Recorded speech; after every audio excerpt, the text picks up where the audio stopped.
Hello everyone and welcome, my name is Andrew Can, together WeKanGame. In the last episode, we did the bonus level Whole Hog, and in this episode, we're going to do the bonus level Fumbling in the Dark. Fumbling in the Dark is actually very similar to the level Lights Out, but it's a lot more trickier. It's a different level altogether. So let's get started. Again, we have the fun mechanic where Aku is our light source. Now, you would think you go forward. No, this is where they get really tricky. They have hidden crates you have to get at the start of the level. Now, to get this platforming is very difficult. Actually, as you see, I almost faltered there, but you don't have much room. You're going to want to try to kind of go close to the edge and then jump to the center, as you see me doing there. Very challenging. But alright, let's get started on this level. Now, I have to say, I love the idea that Aku is a light source, and I like what they did with these levels, but I have to say, they are some of the most difficult platforming to be had, at least in my opinion. I think taking away your light source in anything, in any video game, is always an interesting thing. The first time I did a level like this, I talked very briefly about, where they use interesting lighting mechanics in games, but I want to talk about games where they just take your light source away in general. One that comes to mind is Twilight Princess. When you're going through the smogs to get to the Forest Temple, the monkey kind of takes your lantern, making it very difficult, and you kind of have a mini, I don't want to say escort mission, but essentially that's what it is. So I don't know, they always do, I find games do more and more interesting things with lighting mechanics nowadays anyway.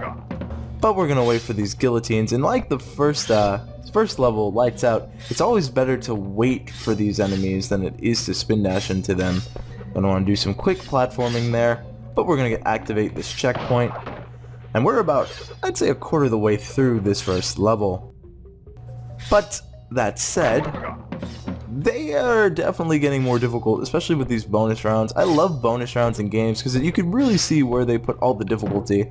I always find in the later levels, or in the kind of bonus or optional levels, they're a little bit more challenging, a lot more rewarding in my opinion. So we got through those spiders, and obviously if we would have spin dash, we would have had a much more difficult time. So you're going to want to kind of not do that. Again, they have spiders more often to hopefully that you hit to make you miss the Aku light source. Okay, that requires a little bit of fast timing, but nothing too terrible. Have another Aku mask right here.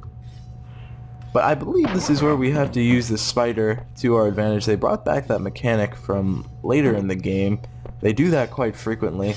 They'll bring back mechanics. I know I said don't spin dash into enemies, but there I feel it's a little warranted. Oh wait, the guillotines aren't there. But we have the second checkpoint right here, so we're going to take the time to do that now. Checkpoint reached.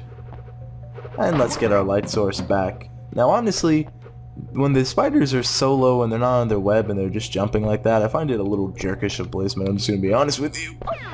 But as you see, we lost Aku, but hitting that other enemy caused us to not have to worry about it. Another alternative there is jumping on the sides, as you saw me do.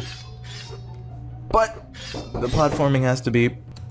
Sorry about that pause there. Anyway, we're going to have to just take advantage of that. Honestly, it's a little bit difficult, but if you do that, you can make it through the level no issue, bringing us up to 100%, bringing us up to 99% completion. It means we're almost done with Crash 1, and honestly, I have to say I'm very excited. We get to see all the gems for one last time, all these colored gems, bringing our total up to 26 and 99% completion. Crash, take it away. Actually, we're up to 100% completion, excuse me.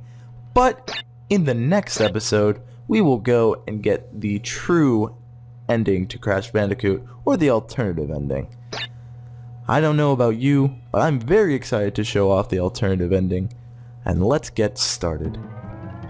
So in the next episode, we will go back and finish the Great Hall. Let me know what you thought about Lights or Fumbling in the Dark. I'm really curious to what you have to say. What games can you think that have different ways to use light in a different or new way? I'm really curious to what you have to say, but that's going to be it for this episode. Thank you all so much for watching. Thank you all so much for your time, and as always, I hope you have a great day.